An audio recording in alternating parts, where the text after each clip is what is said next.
Hi, everybody. My name is Hemant, and I'm an alcoholic. And I haven't had the first drink with the grace of God and the help I've received from Alcoholics Anonymous.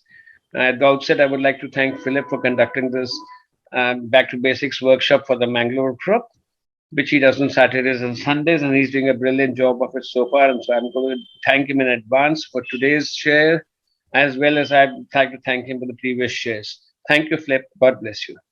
And this whole program of Alcoholics Anonymous is based on one thing, and that thing is surrender. The first edition of the big book, when it was published, had the story about the guy who wrote about the four paradoxes of Alcoholics Anonymous, and he wrote, "You have to surrender to win," and how true it is. Whole program, each and every step is talking about surrender. You have to surrender, and what is the thing we have to surrender? We have to surrender our ego. We have to surrender our basic selves. We have to surrender every thought we had. We require to change, a psychic change, a change which means that we have to let go of our old ideas and embrace new ones. We have to understand the fact that our old ideas did not work. Alcoholics Anonymous, the program is designed for living, which really works. That's Bill W. saying, talking about it on page 30. But besides that, each and every step talks about surrender. The first one talks about surrendering to the fact, admitted that we are powerless over alcohol. The second one does the same thing, but the only thing is it goes further. It says we were insane when our alcoholics.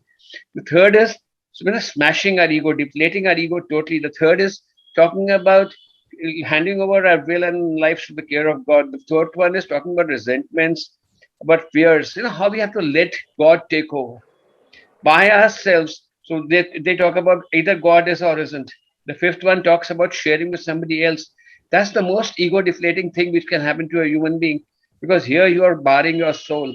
But actually looking down into your own self, deep into your own self, looking at what makes you tick, exactly what you are.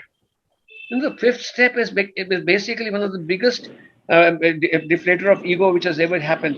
And that is what we have to do. The sixth and seventh are talking about our character defects. We keep on talking about them. And unless and until we have done the fourth, fifth, sixth, and seventh properly, we can never make a list of the people we have harmed, because this is total ego deflation. We own up to where we have been wrong. I'm talking about being wrong. I have a disease. My disease is alcoholism. I have been wrong, not necessarily bad. But the fact of the matter is that alcohol has brought out all the worst traits of my character. It somehow enhances them. And everything that is good about me collapses. Everything that is good that tells me that, Hemant, you're a human being. No. Alcohol in me, I'm a beast. Alcohol in me, I'm a heaven. Alcohol in me, I'm the devil. Alcohol in me are no longer a product of the human race. We are a part, a race apart. The fact is why that it's a disease of the body and the mind, and the soul is a different story. But the fact of the matter is that I have really made turned people neurotic. I have really hurt people. I have done my level best to destroy lives. It may not have been on purpose, but the fact of the matter is that's been done. And if the 10th step and the 10th step talks about the same thing. 10th step talks about prayer and about taking a daily inventory. I have to look where I have been dishonest, where I have been selfish, where I've been, what are my resentments today. That's a current program. It's a it's a daily reprieve contingent on my spiritual condition. And that's what happens. 11th one talks about prayer and meditation. Who wants to pray and meditate? Yeah, I don't. But I have to if I want to keep sober, I want to keep sane and working with others. No, I'm a selfish guy. I don't really want to do that. But each one is talking about surrender. What leads us to this surrender? That's the second paradox, and that's the beauty of it. I have been driven to surrender by the lashes of alcohol. I had to suffer to get here. I had to get absolutely beaten black and blue by alcohol. Alcohol itself, my alcoholism, my disease drove me to surrendering and surrendering. And then that Hemant had to die, that alcoholic Hemant. All the alcoholic traits in him had to die. I had to literally, the third one is, I had to literally get that Hemant had to die for this Hemant to live again. A human being to live again, as Philip calls it, a spiritual being on a human journey. Well, for the spiritual being to wake up and face the fact that he is a spiritual being and not just a pile of shit. pardon French, but that's the only way I can really say it, is that, and the fourth paradox is the most beautiful of them all. I have to keep doing what I'm doing right now, working with others, to explain the program to others, to work with others, to make sure that I can pass on this message of hope. And I hope that and I think that Philip is doing a brilliant job in passing on this message. And having had my little two bits worth of whatever of sharing today, I'm going to hand this over to Philip. God bless you, Philip. Please keep coming back and doing exactly what you're doing. Thank you so much. God bless. Thank you, Hemant. Good evening, good morning, good afternoon, good day, wherever you are. You're in a meeting of Alcoholics Anonymous, and this is the Mangalore group. My name is Philip. I'm a member of Alcoholics Anonymous, and we're doing step study, the back to basics. Thank you for turning up and making this meeting happen. I would like to felicitate the newcomers here because this is basically more in the interest of the newcomer. Could you just put your hands up so that we could acknowledge you in your first year of sobriety? Yeah, Tejas, Abhinav, Nirasha, Aditya S, Randall, Nia Salam, Bella, Sunesh, Sonu. Wow, today we have a couple more, we need. Thank you guys for turning up, and it takes a lot of guts to even to put that hands up. It's again, like Hemant said, a form of surrender to say, yes, I need help, and it's only the baby that cries that gets the milk. We've been holding our addiction for such a long time and didn't want anyone or anything to know about it. We suffered in silence. Yes, Joe, acknowledge your participation also. So basically, for the newcomer, those who is in this meeting, I need to find out, why I came to these meetings. Right now, it's basically the gift of desperation that has brought, because everything else had failed me. Even alcohol had failed me. My life was in the dumps, and I couldn't live with or without alcohol. So living life on life's terms was my problem. I lacked coping skills. I lacked perspective. They said I was maladjusted to life. I was bodily and mentally different from other people. I mean, these are not good things to hear. I mean, nobody wants to hear these things, that I'm different from others. And the fact remains that, I had so many blemishes. I was born like everyone else, but as I grew, my things, my perspectives, my way of thinking, my way of interacting with others changed. I secluded myself, I started comparing myself with others. So if you are a newcomer and you're here in this meeting, and if you can find some similarities in this, please hang in there. Give yourself a chance, because this is a sickness, that kills you stage by stage. It's slow poisoning, slow suicide, whichever way you want to call it.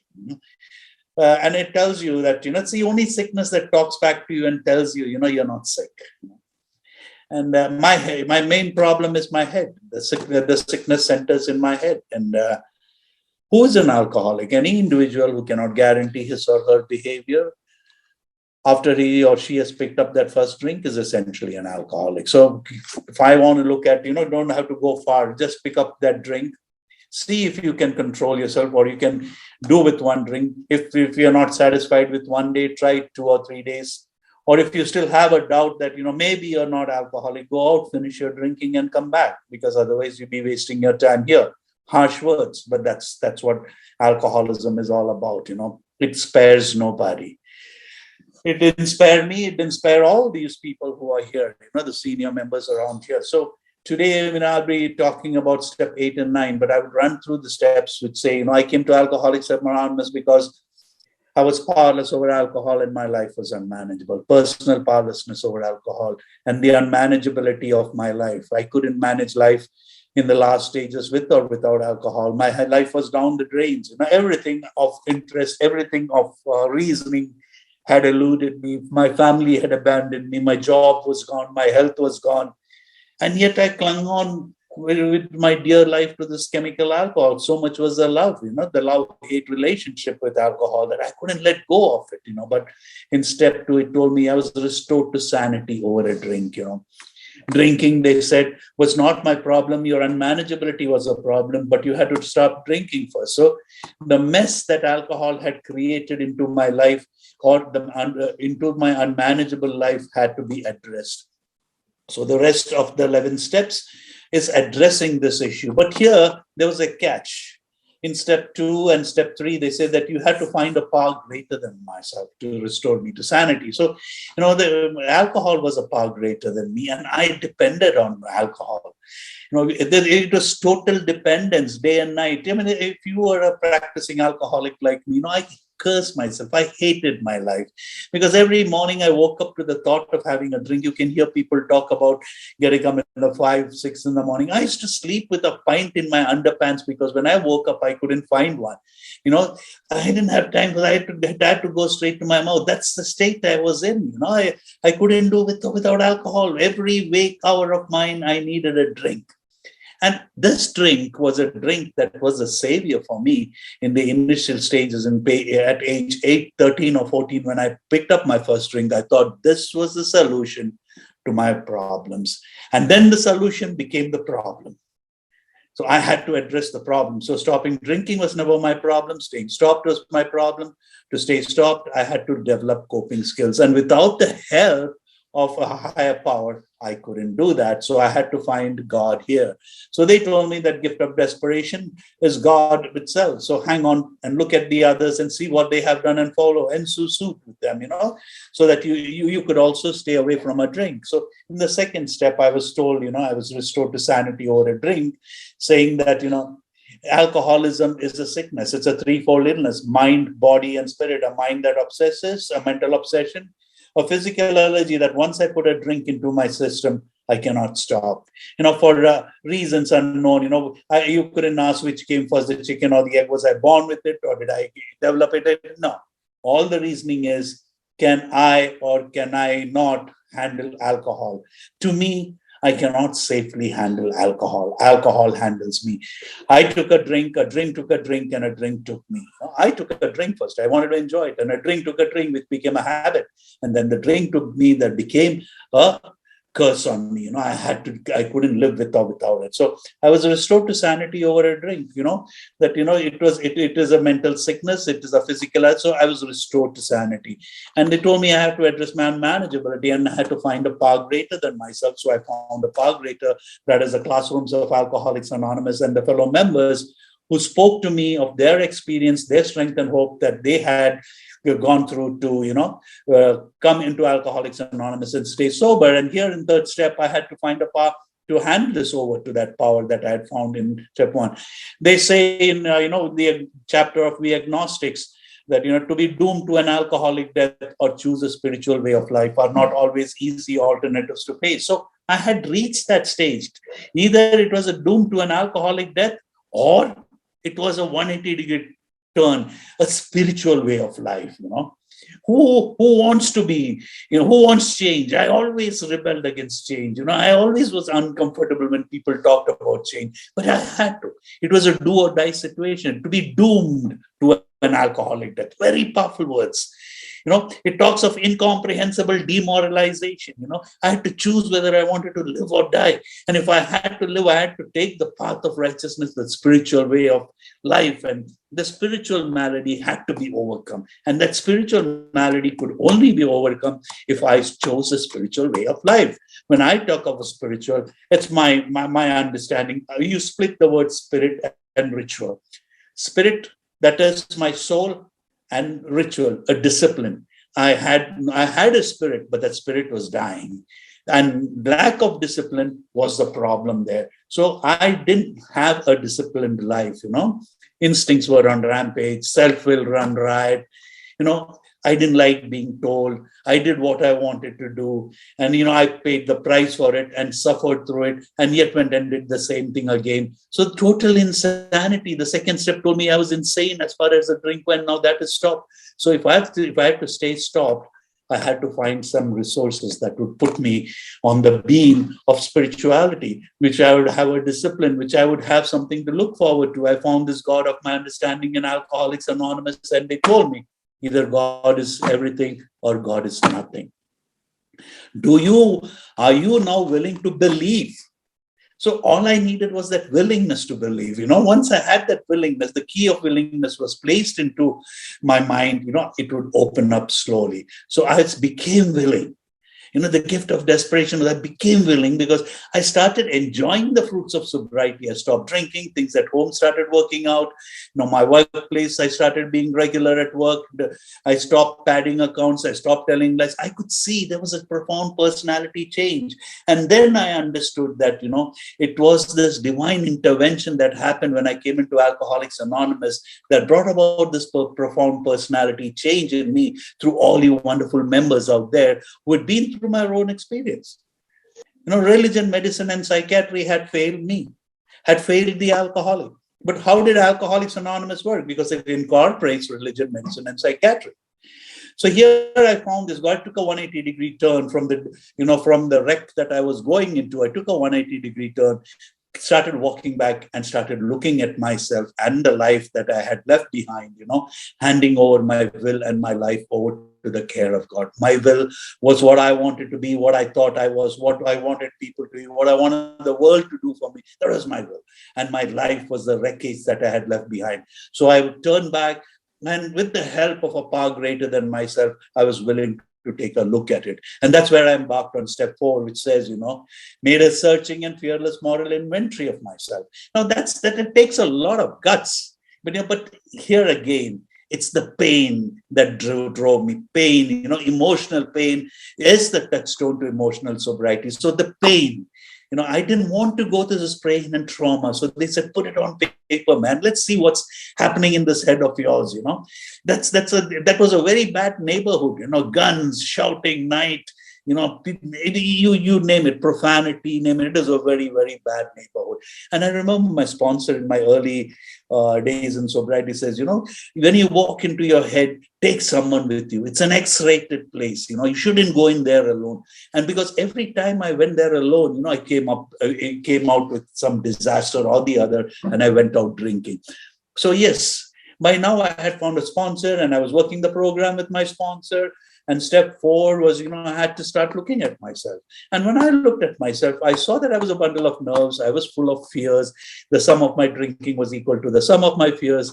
They say fear is an evil corroding thread which eats through every tiny fabric of my existence. Fear is only an illusion. But for a person like me, I live that fear in my head and make it a reality. Self-deception was one of my traits. Self-deceived. I was always self-deceived. I had to come out of that illusion that I was in, that, the fear. I had to look at those fears, rational fears from irrational fears, known fears from unknown fears. What are these fears? And they said, do what you fear most and the death of fear is certain. But if I don't know what it is, how do I do it? And that's where the help of the fellowship or my sponsor comes into play.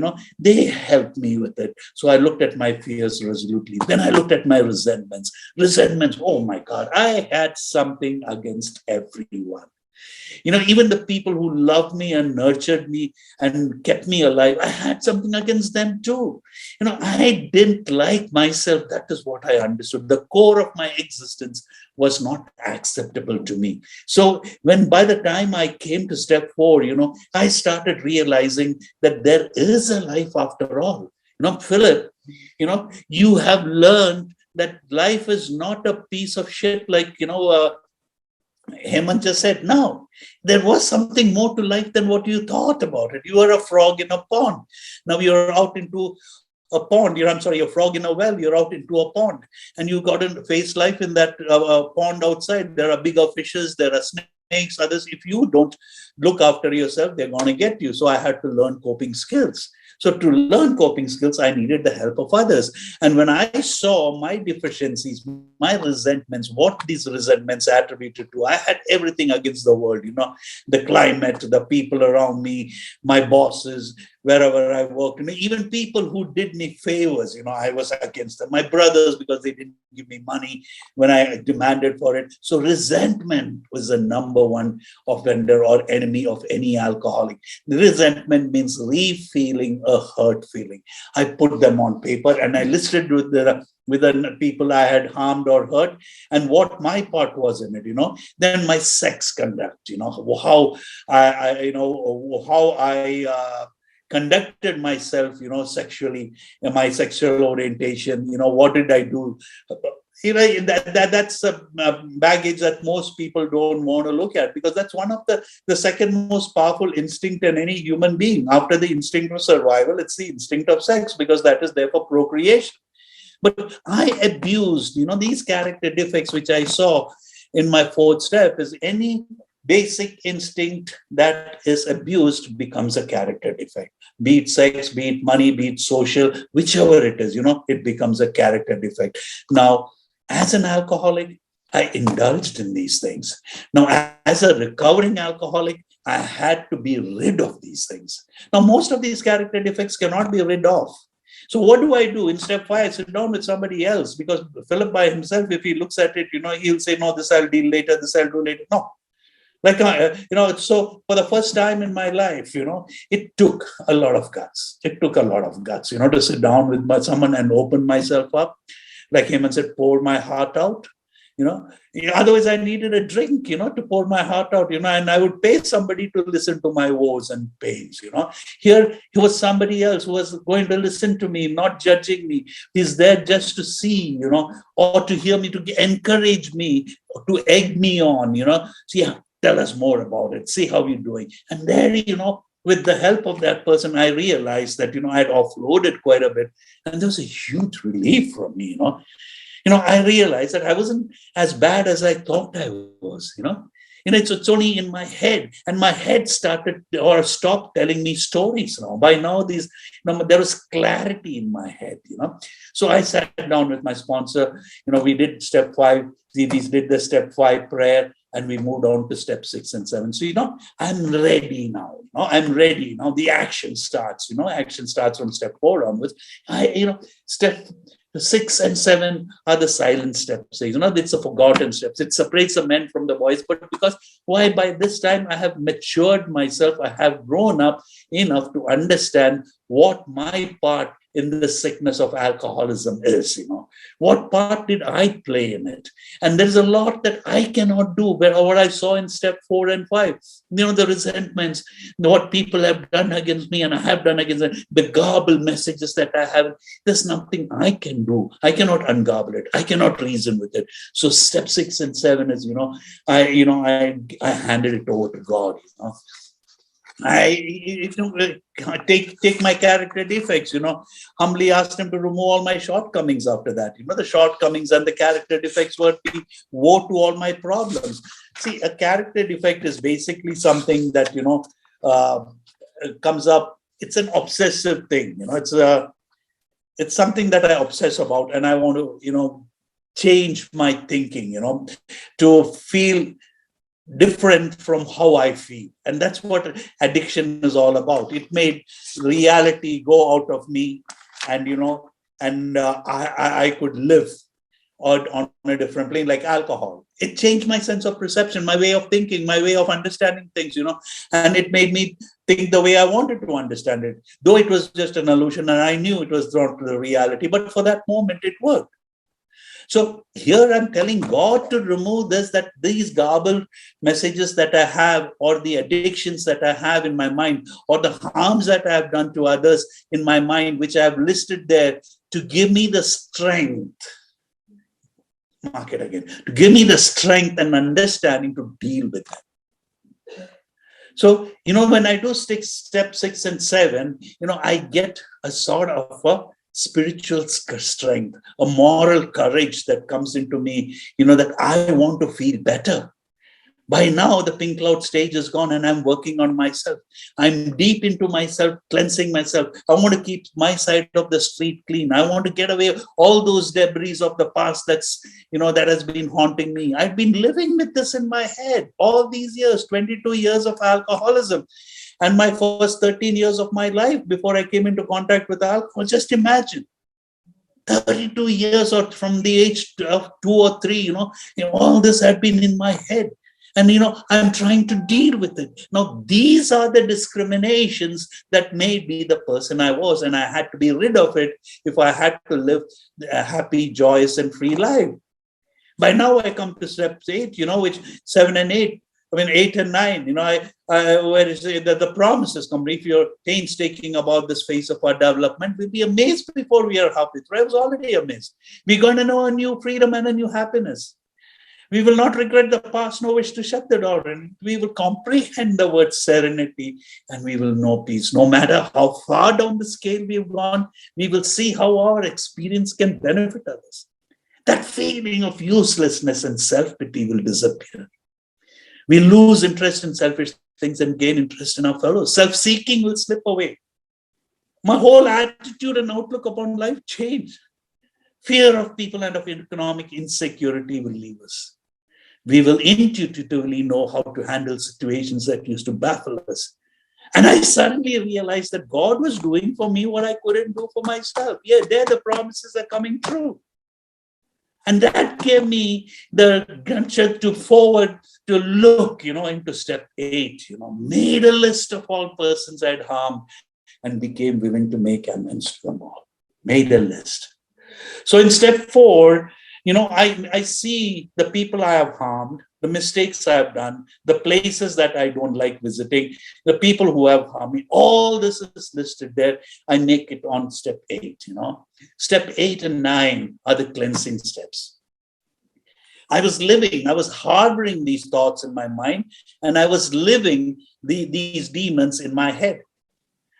So in step 8, I list everything up, I ask God for, help in me. By now, the relationship between me and God was good. There was a connection between my head and my spirit, By now, I could look people in the eye. I could stand up for myself. I was no more a doormat, I could say yes, I could say no, where I had to say no. So things were changing. People were looking at me in a different way now. They were skeptical. What's happening to this guy? From a no time, no good drunk, he suddenly, he's got a spiritual insight. He's different. He's all different. And so even people found it difficult. My family found it difficult dealing with me, because I had suddenly grown up. My insides started matching my outsides. Earlier it was inside gutter, outside butter, like they say. Now the butter was gone. The insides also were, being cleansed. All those unhealthy feelings and unhealthy assumptions were just falling away. My character defects were just, going like the masks. Each mask was being removed. So, I made a list of these people I had harmed, and I became willing to make amends to them all. Why? Why was I being willing? Because I wanted them out. They were living rent-free in my head. They were occupying all the space in my head. I didn't want them there anymore. They were creating a chaos, a rucksack every other moment. And that gave me a reason, that fueled my passion for a drink. A resentment, it's one of those character defects. You can pull out a resentment from anywhere, put it into your head, just mince it in your head and gives you a reason to drink, So resentment was the fuel I needed to fire my passion for a drink. Now I had to get rid of it. And it's not easy, getting rid of these things. No, but he did this to me. No, but she did that to me. Or no, they did this to me. I was innocent in this. So all these things will come up. But in spite of that, I write it down anyway. And I pray. Step 6 and 7, I pray to God to give me the understanding, to give me the strength so that I could deal with these infirmities in my life. And in step 8, I list them up. And I ask God for help. God, tell me what I should be doing in each of these cases. Because if I harbored these thoughts, these resentments, these feelings in my head, I'm going to be very uncomfortable. And for the first time in my life, I put it out into the open. I've started talking to people about it. And I realized that it was not me. It was something beyond me that has made me do it. This is the profound personality change. By now, the thought of a drink was away from me. I didn't even think of a drink. That was a spiritual experience for a person who thought 24/7 of a drink, where to get the money from, how to drink, where to go, what to do, what lies to say. The brainstorming that goes on when you get up in the morning to get through the day had gone. I could wake up to the sunlight of the spirit. I could wake up to the chirping of the birds. I could watch a bee hum around a flower. I could see the fishes swim across the lake. I could see the birds fly high above me. That was all spiritual for me. All these things just passed me by during my alcoholism. I saw nothing but darkness. Now I was shown the light. Now I had to deal with the light. Now I had to also deal with those things that could take me back to darkness. That is step 8. I don't want to go back into that darkness, not into that abyss that is going to drag me deep down into the pits of insanity or death. I have been relieved from that. God has released me from that, and I've asked God, to take away those difficulties that stand in the 7-step prayer, which says, my Creator, I am now willing that you should have all of me, good and bad. Pray that you now remove from me every single defect of character which stands in my way of being useful to you and to my fellows. Grant me strength as I go out from here to do thy bidding. Amen. Very powerful prayer. I'm asking God's help. I was God. I played God all my life. This is a transfer of power. A God, a realistic God, a loving God, an understanding God, a God who is compassionate, who loves me, is there in my life today. And I am handing it over to him. And he gives me the understanding and the strength to do his will. His will for me is to live a productive, useful life in which I'll be happy, I'll be joyous, I'll be free. Freedom from the bondage of alcohol has happened. Freedom from the bondage of fear did happen because I'm dealing with my fears. Now, freedom from the bondage of self.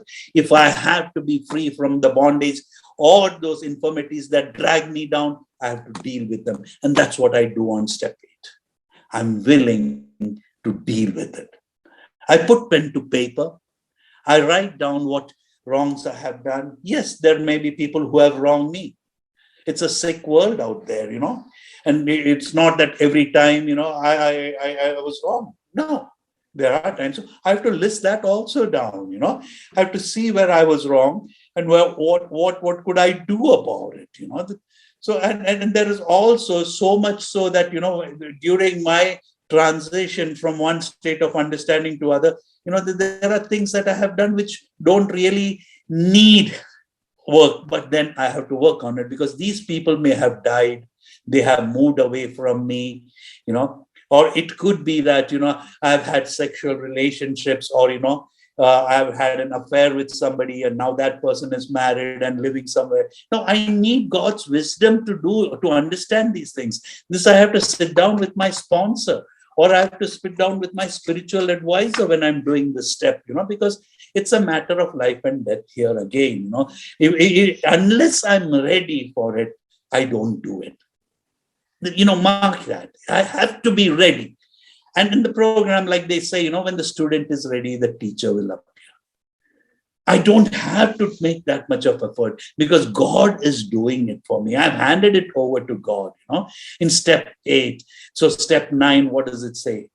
Make direct amends wherever possible, except when to do so would injure them or others. What are these direct amends? First of all, let me say the direct amend was myself. I stopped drinking. I started working the program of Alcoholics Anonymous for the betterment of myself and the life that I'm going to live. So first amend was to me. Then the amend was to my family. When I started seeing things in the right light, make direct amends.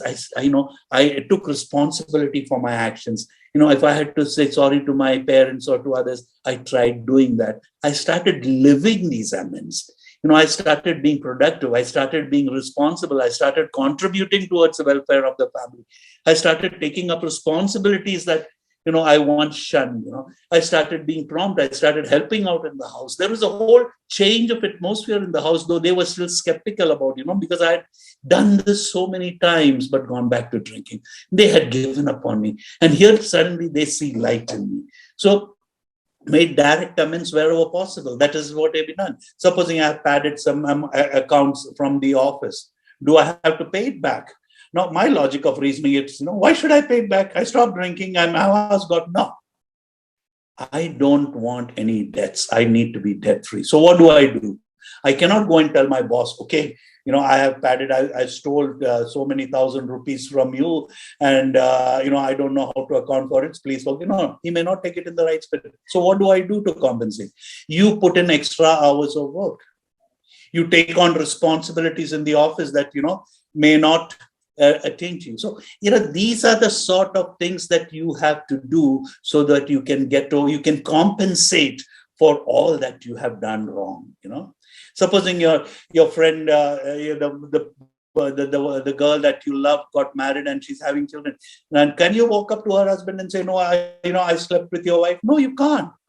That made direct amends wherever possible, except when to do so would injure them or others. I do not buy my sanity or peace of mind at the cost of somebody else. Let that be understood. And I don't buy that at the cost of, putting somebody else down or running somebody else down. No.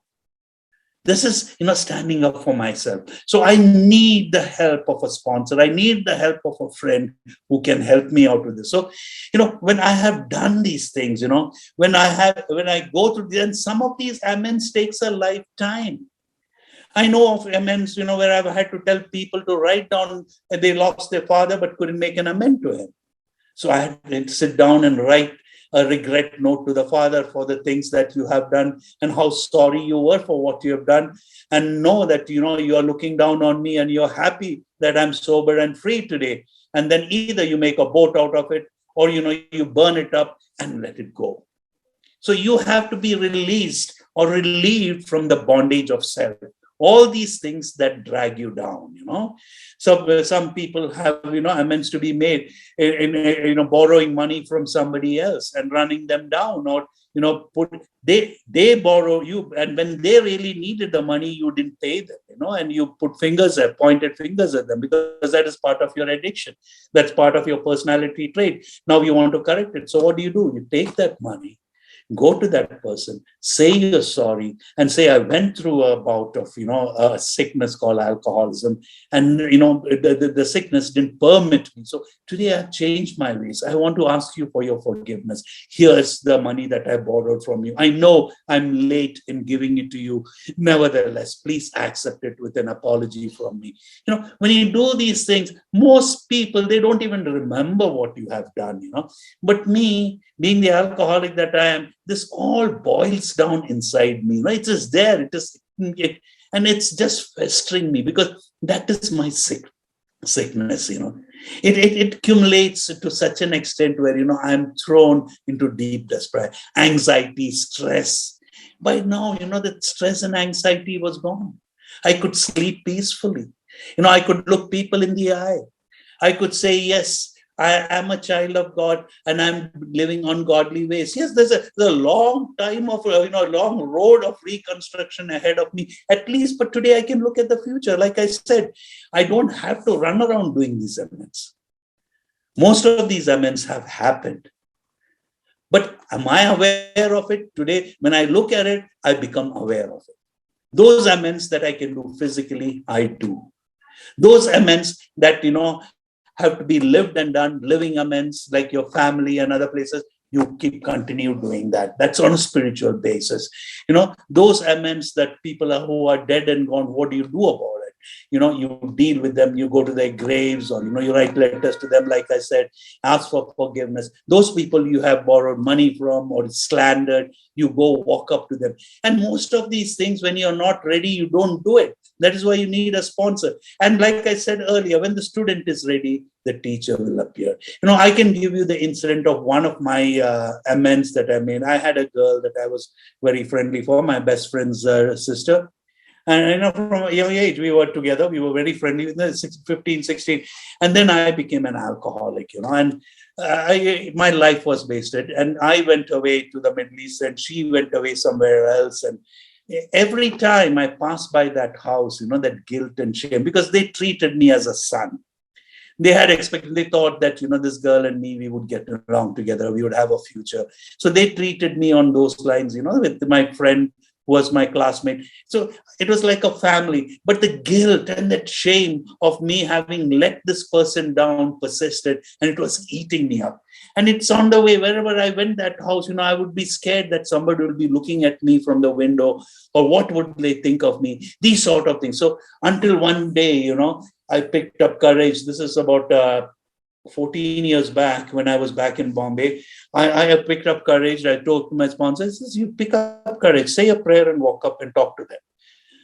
I picked up courage, walked into that house. And there was this lady, this elderly lady who loved me. Her daughter was my friend. She was there. And the husband, whom I used to call uncle. I mean, we used to sit down and have a drink together. That's how close we were. And, I walked up and said, I apologize. I need to tell you something. I'm so sorry for, what I have done. Then they asked me, what have you done? I said, I had something going with Debbie and, this and this and this. And then I said, I don't know how those words came out of me. I said it. And I said, I need your forgiveness. And I need you to understand that, I'm rid of my sickness of alcoholism. And they just looked at me. My pet name is Bala. I said, Bala, you had a bad streak in life. It's over. Get on with life. My God, who carried that in my heart? I carried it for 15, 16 years. They had forgotten about it. They had moved on in life. Who was suffering? I was suffering. These are the sort of things that drag us down. We need to be honest with ourselves, and with the help of God, we can. We get that reprieve that we are looking for. We don't have to douse ourselves with alcohol or any other mood-altering chemical to let it out, to go away, demon. No, I don't have to say that.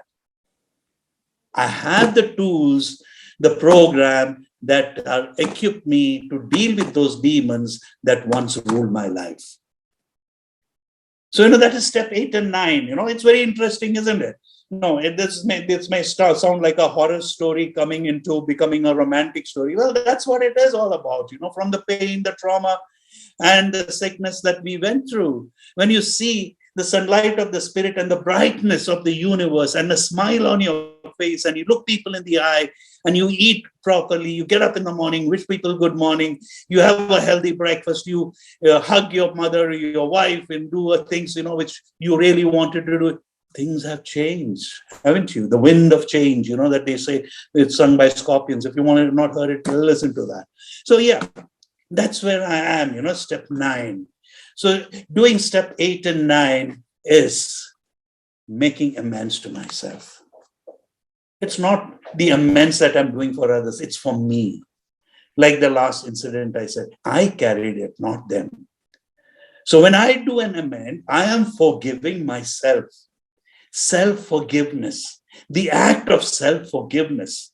This program, the whole program is about self-forgiveness. It's through forgiving myself that I forgive others. It's a paradox, but that is reality. So when I forgive others, I'm at peace with myself. But look at it this way, without the help of this fellowship and the God of my understanding and a sponsor whom I work with, I couldn't come this far. I alone can do it, but I cannot do it alone.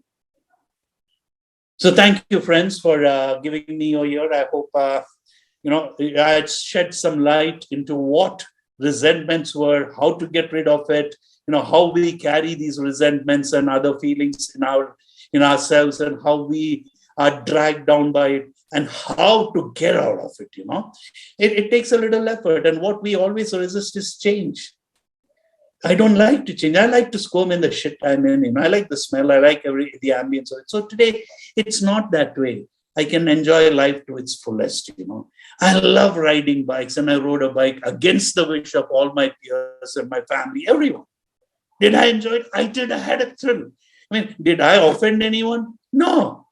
I wanted to do what I wanted to do. They were concerned that, Philip may fall down. That's it. Like being concerned about a child. But yet I had, the freedom to do it. So I'm enjoying life to its fullest. And that's available for you too. I'm with my family here. My girls last night, my little girl came, slept, she lay down beside me, put her arm around me and said, Pa, I love you, kiss me, and moved away from me. What a feeling that was, She's 22 years old. And she comes and she lies down with me. And that's what this program is all about.